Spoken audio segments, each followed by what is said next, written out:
My daughter banned me from her wedding, so I secretly canceled the whole thing. It's absolutely true. No one can hurt you more than your own children. My circumstances prove this in the most painful way. My 27-year-old daughter, Ava, forbade me from attending her wedding. For the past week, I've been drowning in a mix of sadness and anger, replaying everything in my mind. Her wedding was scheduled for yesterday, and yes, I was the one paying for it as a wedding gift. Ava has always been a difficult child, so when she told me about her wedding plans, I felt relieved she had finally found someone to love. Since Ava and her fiancé were struggling financially, I stepped in to help them plan a beautiful wedding. I thought it was the least I could do after all the challenges I faced raising her. But what did I get in return? I wasn't even allowed to attend the event I was financing. The devastation I felt is beyond words. A few days before the wedding, I contacted the wedding planner to add my brother to the guest list. He hesitated and told me the list was full but promised to check. I asked him to send me the full guest list, but he said Ava had ordered him to keep it private. I reminded him that I was the father and the one paying for everything. After I threatened to speak with his boss, he reluctantly emailed me the list. What I saw broke my heart. Neither my name nor my wife Mercy's name was on it. At first, I thought it was a mistake. I called the wedding planner again, but he confirmed it wasn't. He even forwarded me email exchanges with Ava, where she explicitly instructed him to exclude us from the list. Worse, she had told him to ensure we were barred from entering the venue. I couldn't believe it. While I knew Ava harbored some resentment toward me, I never imagined she would go this far. I called her immediately, but her phone went straight to voicemail. She didn't return my calls or messages. By the third day, just before the wedding, I went to her apartment to confront her. She brushed me off, saying she was too busy with wedding preparations to talk. By this point, the wedding planner had already informed her that I knew about the guest list. Her response was cold and dismissive. When I told her I knew she had banned me, she simply said, "Good for you. Now you don't have to waste time and effort traveling to the venue. I'll send you the photos if I have time." Her words pushed me over the edge. There was no explanation, no apology, no regret, just cruelty. I broke down in tears, asking her what I had done to deserve such treatment. Her response? She accused me of mistreating her throughout her life. First by marrying her stepmother Mercy, and later by siding with others in family disputes. She brought up incidents where I didn't defend her, like when she bullied my sister's daughter or when she was caught using drugs in school.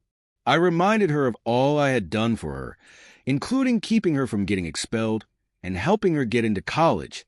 But she was ungrateful, accusing me of bringing negativity into her life. When she saw me crying, she said the wedding was my obligation, not a favor. That was the last straw. I told her I owed her nothing, and that this wedding was a gift, not a right. She dismissed my emotions as drama and asked me to leave. I returned home heartbroken and cried in front of my wife, Mercy. Despite her kind and forgiving nature, Mercy was furious for the first time. She urged me to take action and stop Ava from feeling entitled to disrespect and harm us. Ava had relied on me financially for most of her life. Until recently, when she got a decent job, she had no savings and no way to fund her wedding. That's when I made my decision. I canceled everything, the venue, the planner, all the arrangements. I didn't care about the money I had already paid. My goal was to teach Ava a lesson and ruin the special day she thought she could enjoy without me. I allowed Ava to keep her wedding dress, as she had already purchased it. Initially, this decision left me feeling conflicted, but after some thought, I realized I had done more than enough for her. Why should I feel guilty about disrupting her wedding when she clearly had no remorse for excluding me? On the wedding day, when the coordinator, caterers, and decorators arrived at the venue, they were turned away by security after being shown the cancellation email. This caused an uproar, and the wedding planner called me to request a final payment. I told them I was no longer involved and directed them to Ava. I later learned that Ava tried to enter the venue, but the security guards refused her access. A heated confrontation ensued, and she nearly got arrested for trespassing before her fiancé intervened. Ava attempted to contact me, but I had blocked her number. When she showed up at my property, I denied her entry. I wanted peace and was no longer interested in her excuses or hurtful words, knowing they would only add to my pain. It was time for her to take responsibility for her actions. Ava had chosen her friends over her family for the wedding, and I respected her decision. Thankfully, I didn't have to explain the cancellation to her friends. She had to handle that herself. My parents, however, weren't pleased with what I had done. They argued that no matter how badly children treat their parents, we should never retaliate. I reminded them that Ava had brought this upon herself.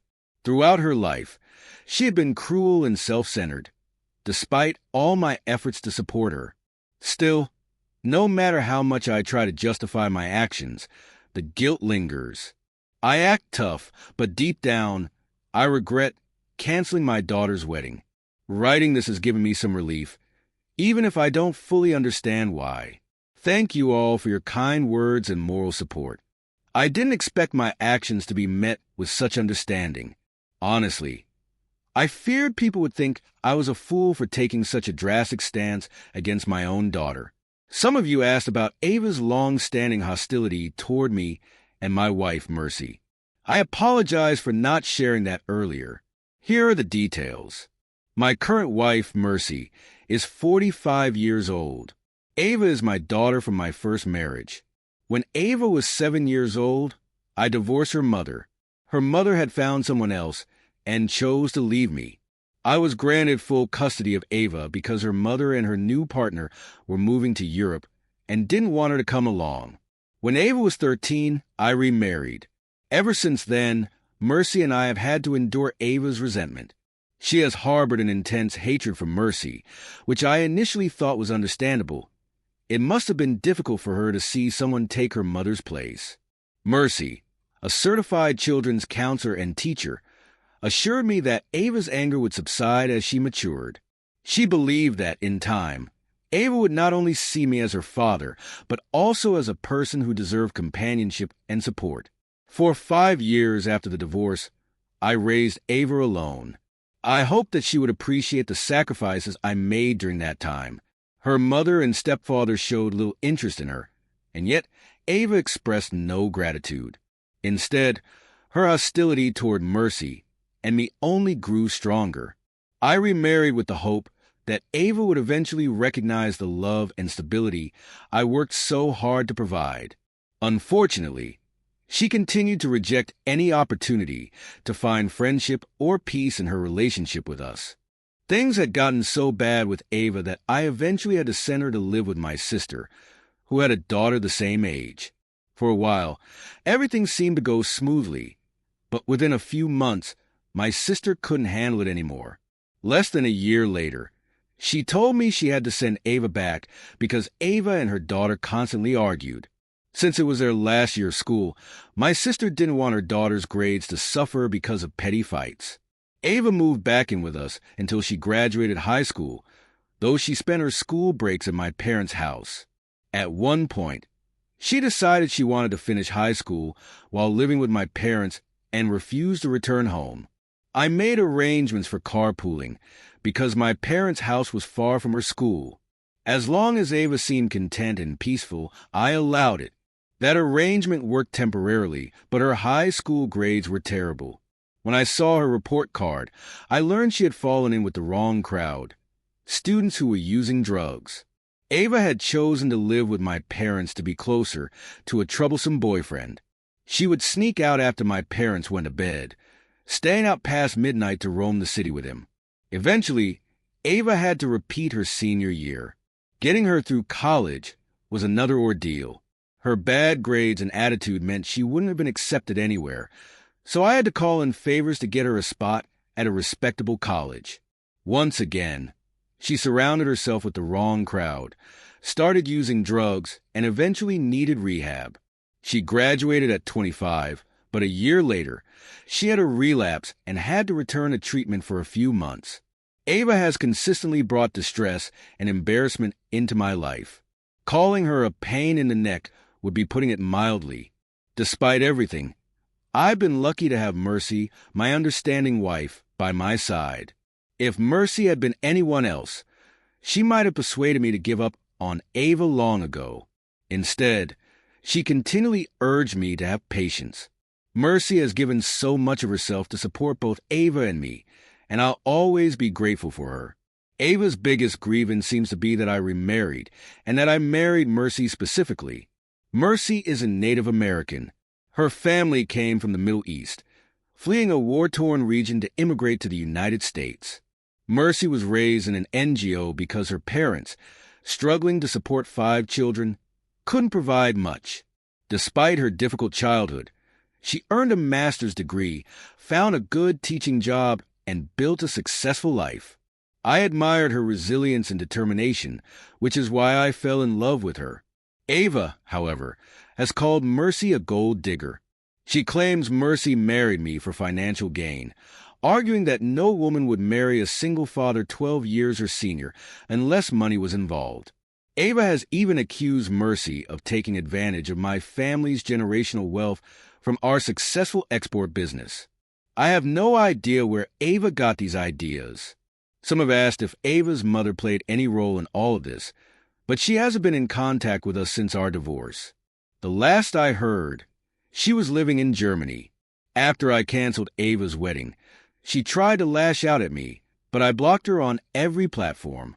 My parents, upset about the cancellation, even offered to pay for a rescheduled ceremony, but Ava turned on them too. She used harsh language, threw them out of her house, and told them never to come back. My parents have always loved and protected Ava, but this incident finally made them see my perspective. They now support my decision to cut her off.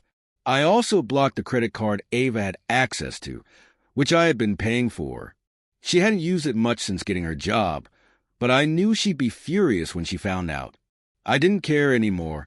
Seeing how she treated my parents only solidified my decision. They're in their late 70s and don't deserve this. About 10 days after the wedding day that never happened, my parents visited Ava. They discovered she hadn't gotten married yet. She and her fiancé are either planning a new date or haven't followed through at all.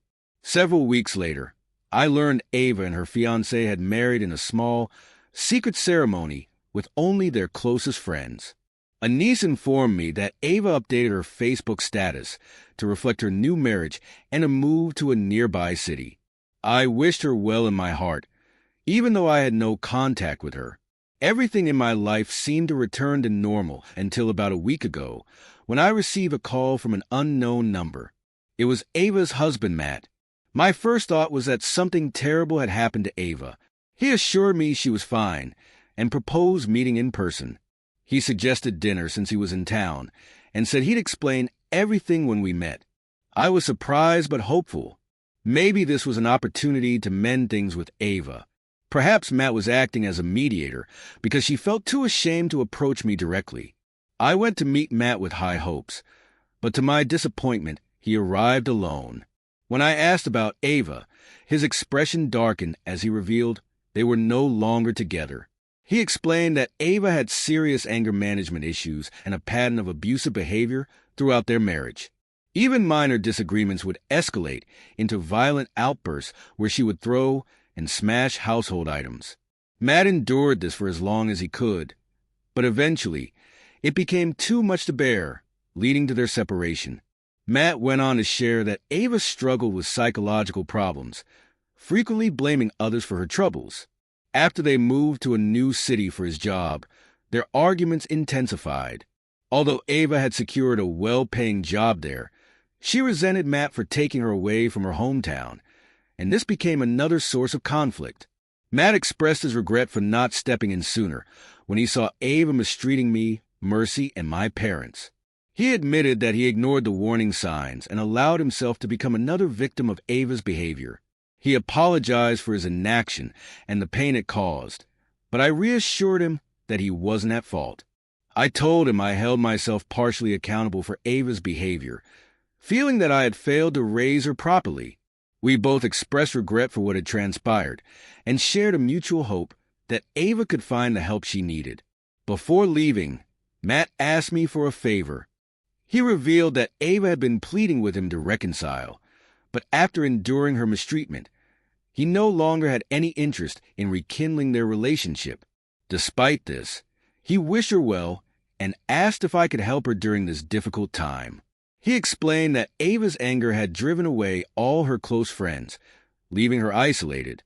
He believed therapy might help her and hoped I could convince her to seek professional help. Encouraged by Matt's plea, I decided to visit Ava. I went alone, not wanting Mercy to witness any of Ava's outbursts. When I arrived, I tried to approach the conversation gently, even apologizing in an attempt to calm her. Right or wrong didn't matter to me at that moment. I just wanted to help her. I suggested therapy as a first step, assuring her that she could vent her feelings about me if that would help. Instead of listening, Ava erupted with rage, dragging up the past and hurling accusations. She screamed that she despised Mercy, and even said she wished to harm her. She admitted she was embarrassed by our marriage and didn't want to introduce Mercy as her stepmother, which was why she had barred us from attending her wedding. When I tried to reason with her, she threw me out, blaming me for all her problems. I left feeling defeated, unsure of how to help her anymore. Despite my efforts, I realized that Ava's recovery had to come from within her, and I couldn't force her to accept help. Following Mercy's advice, I reached out to Ava's closest childhood friend. We had a good relationship, as her family used to live next door to us. She now lives in South Africa, so I messaged her on social media, explaining the situation and asking if she could reach out to Ava. This friend was the one person Ava had never fought with, and I hoped she could get through to her.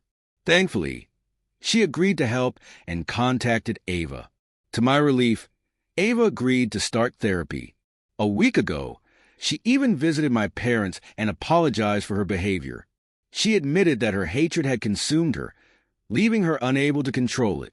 However, she still holds me responsible for her struggles and said she could never forgive me. Despite her resentment, I no longer harbor any animosity toward her. I only want her to heal and find happiness in her life. Thank you for all your support. Sharing this journey has been a source of comfort, and I deeply appreciate your encouragement. No parent should ever experience the deep hatred of their own child, and I sincerely hope others can learn from my story. If you enjoyed this story, please like, share, and subscribe to our channel for more incredible real-life accounts.